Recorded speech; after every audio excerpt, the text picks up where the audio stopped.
ಭಾರತದ top 10 most dignified politician ಯಾರು ಅನ್ನೋ ಒಂದು ಲಿಸ್ಟ್ ಬಂದಾಗ ಸಾರಿಗೆ ಸಚಿವರು ಹಾಗೆ ಮುಜರಾಯಿ ಇಲಾಖೆಯ ಜವಾಬ್ದಾರಿಯನ್ನು ಕೂಡ ಹೊತ್ತಿರುವಂತಹ ಶ್ರೀ ರಾಮಲಿಂಗಾರೆಡ್ಡಿ ಅವರು ಮೊದಲು ಆಸ್ ಎ ಸ್ಟೂಡೆಂಟ್ ಲೀಡರು 1973 ಸರ್ಕಾರಿ ಕಾಲೇಜಲ್ಲಿ ಸೆಕ್ರೆಟರಿ ಆಗಿ ಗೆದ್ದೆ. ಈಗ ಇತ್ತೀಚೆಗೆಲ್ಲ ಓಟ್ ಕಾಸು ಕೊಡೋದೆಲ್ಲ ಪರಿಪಾಠ ಬೆಳೆದ್ಬಿಟ್ಟಿದೆ.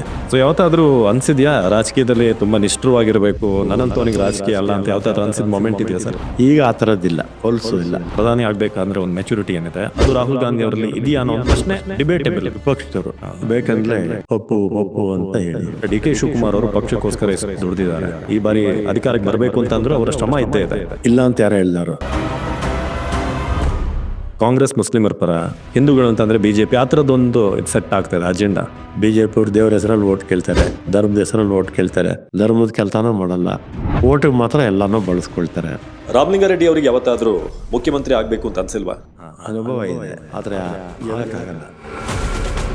ಮುಖ್ಯಮಂತ್ರಿಗಳು ನಿಮ್ಮ ಹತ್ರ ಕೂರಿಸಿ ಮಾತನಾಡಿದ್ರೆ ಆ ಮಾತುಕತೆ ಏನಿತ್ತು ಅಂತ ನಿಮ್ಮ ಮತ್ತು ಸಿದ್ದರಾಮಯ್ಯ ಅವರ ನಡುವೆ? ಇಲ್ಲ, ಹೇಳಲ್ಲ. ಯಾರ ನೇತೃತ್ವದಲ್ಲಿ ಹೋದರೆ ಪಕ್ಷಕ್ಕೆ ಒಳ್ಳೆಯದು, ಅಥವಾ ಈ ಮ್ಯಾಂಡೇಟ್ ಮತ್ತೆ ಜನ ಕೊಡಬೇಕಂದ್ರೆ ಯಾರ ನೇತೃತ್ವ ಮುಖ್ಯ ಅನ್ಸ? ಸೊ ನಿಮ್ಮ ಇಷ್ಟು ವರ್ಷಗಳ ಕೆರಿಯರಲ್ಲಿ ನೀವು ನೋಡೋದಂತ ದಿ ಬೆಸ್ಟ್ CM ಯಾರು ಸರ್? ರಾಮಲಿಂಗಾರೆಡ್ಡಿ ಅವರಿಗೆ ಮಗಳು ಅಂದರೆ ಎಷ್ಟು ಮುದ್ದು. ಚುನಾವಣಾ ರಾಜಕೀಯದಲ್ಲಿ ಎಷ್ಟು ವರ್ಷ ಇರ್ತಾರೆ ರಾಮಲಿಂಗಾರೆಡ್ಡಿ ಅವರು?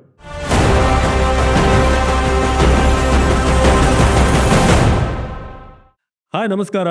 ಸುಮನ್ ಟಿವಿಯ ವಿಶೇಷ ಪಾಡ್ಕಾಸ್ಟ್ಗೆ ಸ್ವಾಗತ. ಇವತ್ತು ನಾನು ಹೇಗೆ ಇದನ್ನು ಸ್ಟಾರ್ಟ್ ಮಾಡಬೇಕು ಅಂತ ನಾನು ಸ್ವಲ್ಪ ಯೋಚನೆ ಮಾಡ್ತಾ ಇದ್ದೆ, but I think this is the best word ನಾನು ಅವ್ರಿಗೆ ಯೂಸ್ ಮಾಡ್ಬೋದು. ಭಾರತದ ಟಾಪ್ 10 ಮೋಸ್ಟ್ ಡಿಗ್ನಿಫೈಡ್ ಪೊಲಿಟಿಷಿಯನ್ ಯಾರು ಅನ್ನೋ ಒಂದು ಲಿಸ್ಟ್ ಬಂದಾಗ, ಅಥವಾ ಒಂದು ಲಿಸ್ಟನ್ನು ಟಾಪ್ 10 ನಾವು ಮಾಡಿದಾಗ ಅದರಲ್ಲಿ ಇವರ ಹೆಸರು ಇದ್ದೇ ಇರುತ್ತೆ. ನಮ್ಮ ಜೊತೆ ಇದ್ದಾರೆ ಸಾರಿಗೆ ಸಚಿವರು ಹಾಗೆ ಮುಜರಾಯಿ ಇಲಾಖೆಯ ಜವಾಬ್ದಾರಿಯನ್ನು ಕೂಡ ಹೊತ್ತಿರುವಂತಹ ಶ್ರೀ ರಾಮಲಿಂಗಾರೆಡ್ಡಿ ಅವರು. ಸರ್, ಕಾರ್ಯಕ್ರಮಕ್ಕೆ ಸ್ವಾಗತ. ನಮಸ್ಕಾರ. ಹೇಗಿದ್ದೀರಿ ಸರ್? ನಾನು ಹಲವಾರು ಬಾರಿ ನಿಮ್ಮನ್ನು ಮಾತನಾಡಿಸಿದ್ದೀನಿ, ಹೆಚ್ಚಾಗಿ ದೂರವಾಣಿಲೆ. ಏನಾದರೂ ಒಂದು ಲೈವ್ ಸಮಸ್ಯೆ ಆದಾಗ ನಿಮ್ಮನ್ನು ಮಾತನಾಡಿಸಿದಾಗ ಯಾವಾಗಲೂ ನಮಗೊಂದು ಇರುತ್ತೆ, ಏನಾದರೂ ಒಂದು ಸಮಸ್ಯೆ ಆದಾಗ ಸ್ವಲ್ಪ ಏರು ಧ್ವನಿಲಿ ಕೇಳೋಣ ಅಂತ. ಬಟ್ ರಾಮಲಿಂಗಾರೆಡ್ಡಿ ಅವರು ಫೋನಲ್ಲಿದ್ದಾರೆ ಅಂತಂದಾಗ ತುಂಬ ಯೋಚನೆ ಮಾಡ್ತೀನಿ, ಯಾಕಂದರೆ ನಿಮ್ಮ ಹತ್ರ ಆ ಥರ ಮಾತನಾಡ್ಲಿಕ್ಕೆ ಬರೋದೇ ಇಲ್ಲ ನಮಗೆ. ಹೇಗೆ ಸರ್, ಮಗಳಿಗೆ ಸೌಮ್ಯ ರೆಡ್ಡಿ ಅಂತ ಹೆಸರಿಟ್ಟಿದ್ದೀರಾ, ನಿಮ್ಮ ಸ್ವಭಾವ ಕೂಡ ಸೌಮ್ಯ, ಹೇಗಿರೋದಾ ರಾಮಲಿಂಗಾರೆಡ್ಡಿ ಅವರು?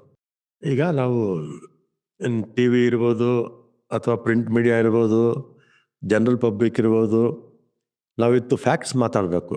ಹೌದು. ಏನಾಗುತ್ತೆ, ವಿತ್ ಫ್ಯಾಕ್ಟ್ಸ್ ಮಾತಾಡಿದ್ರೆ ನಾವು ಅಂಕಿಅಂಶ ಇಟ್ಕೊಂಡು ಯಾರೂ ಇದು ಓವರ್ಟೇಕ್ ಮಾಡೋಕ್ಕಾಗಲ್ಲ.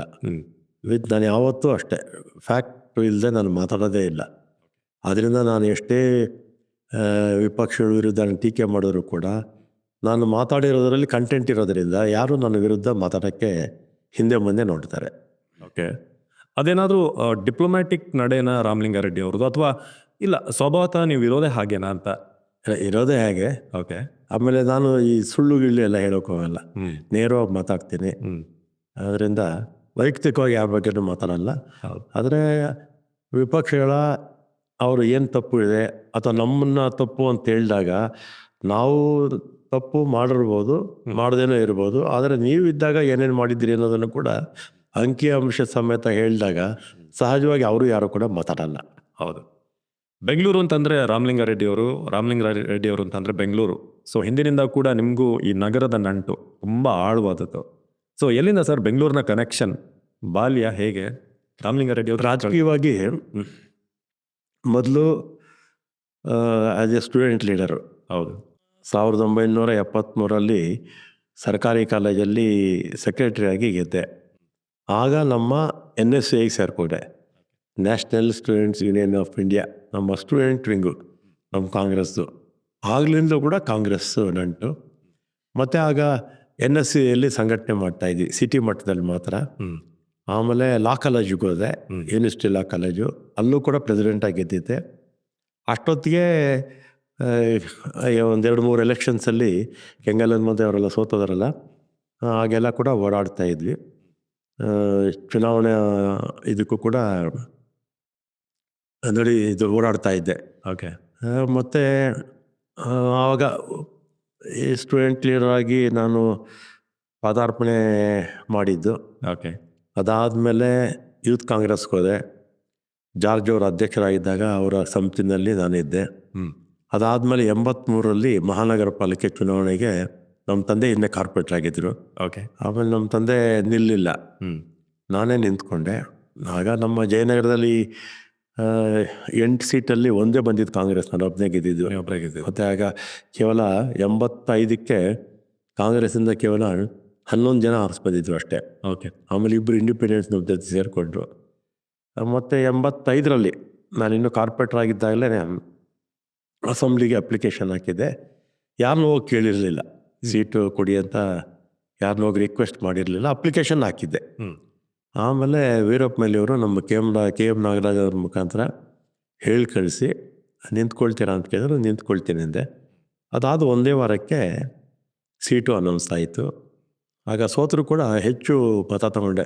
17-18 ಸಾವಿರಕ್ಕಿಂತಲೂ ಹೆಚ್ಚು ನಮ್ಮ ಕಾಂಗ್ರೆಸ್ ಕ್ಯಾಂಡಿಡೇಟ್ಸು ರೀಚ್ ಆಗಿರಲಿಲ್ಲ, ನನ್ನ ಹಿಂದೆ ನಿಂತಿದ್ದವರು. ನಾನು 30,000 ರೀಚ್ ಆದೆ. ಆಮೇಲೆ 89ರ ಚುನಾವಣೆ ಆಗ ಒಳ್ಳೆ ಟ್ರೆಂಡ್ ಇತ್ತು, 166 ಸೀಟ್ ಬಂದಿತ್ತು ರಾಜ್ಯದಲ್ಲಿ. ಆಗ ಗೆದ್ದೆ. ಅದಾದಮೇಲೆ ಮತ್ತೆ 94ರಲ್ಲಿ 166 ಗೆದ್ದಿದ್ದವರು ಬರೀ 36ಕ್ಕೆ ಬಂದ್ಬಿಟ್ವಿ. ಹೌದು. ಬರೀ 36 ಸ್ಥಾನಕ್ಕೆ ಬಂದ್ಬಿಟ್ವಿ. ಆಗ ನಮ್ಮ ಬೆಂಗಳೂರು, ಕೊಡಗಿಂದ ಬೆಂಗಳೂರವರೆಗೂ ಕಾವೇರಿ ನೀರು ಎಲ್ಲೆಲ್ಲಿ ಹರಿಯುತ್ತೋ ಅಲ್ಲಿ ನಾನು ಒಬ್ಬನೇ ಗೆದ್ದಿದ್ದು. 36 ಜನದಲ್ಲಿ ನಾನು ಒಬ್ಬನೇ ಬೆಂಗಳೂರು ಗ್ರಾಮಾಂತರ ಮತ್ತು ಮಂಡ್ಯ, ಮೈಸೂರು, ಚಾಮರಾಜನಗರ ಜಿಲ್ಲೆ ಇರಲಿಲ್ಲ, ಕೊಡಗು ಅಲ್ಲಿವರೆಗೂ ಇದ್ದೆ. ಅದಾದಮೇಲೆ ಸತತವಾಗಿ 8 ಎಲೆಕ್ಷನ್ನು ಗೆದ್ದಿದ್ದೀನಿ. ಮತ್ತು ಮಧ್ಯದಲ್ಲಿ ಪಕ್ಷದಲ್ಲೂ ಕೂಡ ಅನೇಕ ಹುದ್ದೆಗಳಲ್ಲಿ ಬ್ಲಾಕ್ ಕಾಂಗ್ರೆಸ್ ಪ್ರೆಸಿಡೆಂಟ್ ಆಗಿ, ಡಿಸ್ಟ್ರಿಕ್ಟ್ ಕಾಂಗ್ರೆಸ್ ಪ್ರೆಸಿಡೆಂಟ್ ಆಗಿ, ಕಾರ್ಯಾಧ್ಯಕ್ಷನಾಗಿ, ಪ್ರಧಾನ ಕಾರ್ಯದರ್ಶಿಯಾಗಿ, AICC, KPCC ಮತ್ತು ಪಕ್ಷ ಕೊಟ್ಟಂಥ ಎಲ್ಲ ಜವಾಬ್ದಾರಿಗಳನ್ನು ಜವಾಬ್ದಾರಿಯುತವಾಗಿ ನಿಭಾಯಿಸಿದ್ದೀನಿ. ಮತ್ತು ಆಗ 83ರಿಂದ 85ರಲ್ಲಿ 2 ಸಲ ನಾವು ಗೆಲ್ಲಿಲ್ಲ. ಆಗ 2 ಸಲ ಪಕ್ಷ ಹೋಳಾಗಿತ್ತು. ಆಗ ಯಂಗ್ಸ್ಟರ್ಸ್ಗೆ ಒಳ್ಳೆ ಅವಕಾಶ ಇತ್ತು 89ರಲ್ಲಿ. ಆಗ ಭಾಳ ಜನ ಪ್ರವರ್ಧಮಾನಕ್ಕೆ ಬಂದರು ಯಂಗ್ಸ್ಟರ್ಸ್ ಎಲ್ಲನೂ. ನಮಗೂ ಕೂಡ ಅವಾಗ ಅವಕಾಶ ಸಿಕ್ತು. ನನಗೆ ಗೊತ್ತಿರೋ ಹಾಗೆ ರಾಮಲಿಂಗಾರೆಡ್ಡಿ ಅವರಿಗೆ ಪಕ್ಷ ಯಾವುದೇ ಆಗಿದ್ರು ಕೂಡ ನಿಮ್ಮ ವ್ಯಕ್ತಿತ್ವಕ್ಕೆ ನಿಮಗೆ ಅಲ್ಲಿ ಜನ ಮನ್ನಣೆ ಕೊಡೋದು, ಪ್ರೀತಿ ಕೊಟ್ಟಿರೋದು. ವೈ ಕಾಂಗ್ರೆಸ್ ಯಾಕೆ? ಇನಿಷಿಯಲಿಂದನೂ ಕಾಂಗ್ರೆಸ್ ಯಾಕೆ? ಯಾವತ್ತೂ ಕೂಡ ಒಂದು ಮನಸ್ಸಾಗಿದೆಯಾ ಕಾಂಗ್ರೆಸ್ ಬಿಟ್ಟು ಬೇರೆ ಪಕ್ಷದ ಕಡೆಗೆ ಮನಸ್ಸಾಗಿದ್ದು? ಬಾರ್ನ್ ಕಾಂಗ್ರೆಸ್ ಅಂತಾರಲ್ಲ, ಬಾರ್ನ್ ಕಾಂಗ್ರೆಸ್. ಹಾಗೆ ನಮ್ಮ ತಂದೆನೂ ಕಾಂಗ್ರೆಸ್ಸೇ, ಕಾರ್ಪೊರೇಟರ್ ಆಗಿದ್ದರು. ನಮ್ಮ ತಂದೆನೂ ಬ್ಲ್ಯಾಕ್ ಕಾಂಗ್ರೆಸ್ ಅಧ್ಯಕ್ಷರಾಗಿದ್ದರು. 2 ಸಲ ಅಸೆಂಬ್ಲಿಗೆ ಸೀಟ್ ಕೊಟ್ಟರು. ಸೀಟು ಕೇಳಿದ್ರು. 1 ಸಲ ರೆಡಿ ಕಾಂಗ್ರೆಸ್ನಿಂದ ಅನೌನ್ಸ್ ಮಾಡಿಬಿಟ್ರು. ನಮ್ಮ ತಂದೆ ಗೊತ್ತಿಲ್ದಾನೆ. ಓಕೆ. ಅವರೇನು ಅಪ್ಲಿಕೇಶನ್ ಹಾಕಿರಲಿಲ್ಲ. ಇಲ್ಲಿ ಕಾಂಗ್ರೆಸ್ಸಲ್ಲಿ ಸಿಕ್ಕಿಲ್ಲ, ಕಾಂಗ್ರೆಸ್ಸಲ್ಲಿ ಅಂತ ಕೊಟ್ಬಿಟ್ರು. ಆಮೇಲೆ ನಮ್ಮ ತಂದೆ ನಾನು ನಿಲ್ಲೋದಿಲ್ಲ ಕಾಂಗ್ರೆಸ್ ಅಂತಲೇ ಹೇಳಿದರು. ಮತ್ತು ಕಾಂಗ್ರೆಸ್ಸಿಂದನೇ ನಾವು ಇಷ್ಟೆಲ್ಲ ಬೆಳೆಯೋಕ್ಕೆ ಸಾಧ್ಯ ಆಗಿರೋದು. 10 ಸಾರಿ ನನಗೆ B ಫಾರಮ್ ಕೊಟ್ಟಿದ್ದಾರೆ. 8 ಸಲ ಗೆದ್ದಿದ್ದೀನಿ, 1 ಸಲ ಸೋತಿದ್ದೀನಿ. 1 ಸಲ 3 ದಿನ ಎಲೆಕ್ಷನ್ ಇದ್ದಂಗೆ ಜಯರಾಜ್ ಮರ್ಡರ್ ಆಗೋಯ್ತು. ಅದು ಸೇರಿದ್ರೆ ಒಟ್ಟು 10 ಎಲೆಕ್ಷನ್ನು. 10 ಎಲೆಕ್ಷನ್ಗೂ ಕೂಡ ಡಿಪಾಸಿಟ್ ಕಟ್ಟೋದ್ರಿಂದ ಹಿಡಿದು ನನ್ನ ಎಲ್ಲ ಚುನಾವಣೆ ಖರ್ಚುಗಳನ್ನು ನಮ್ಮ ಸ್ನೇಹಿತರು, ನಮ್ಮ ಕಾನ್ಸ್ಟಿಟ್ಯೂನ್ಸಿಯವರು ಅವರೇ ನೋಡ್ಕೊಂಡಿದ್ದಾರೆ. ನಾನೇನು ಕೈಯಿಂದ ಖರ್ಚು ಮಾಡಿ ಯಾವ ಎಲೆಕ್ಷನಲ್ಲೂ ಮಾಡಿಲ್ಲ. ಭಾಳಷ್ಟು ಎಲೆಕ್ಷನ್ಗಳಲ್ಲಿ ಜನ ಕೊಡುವಂಥ ದುಡ್ಡು ನನಗೆ ಮಿಕ್ಕೋಗುತ್ತೆ. ಅದರಿಂದ ನಮ್ಮ ಜಯನಗರ BTM ಕ್ಷೇತ್ರದ ಜನತೆಗೆ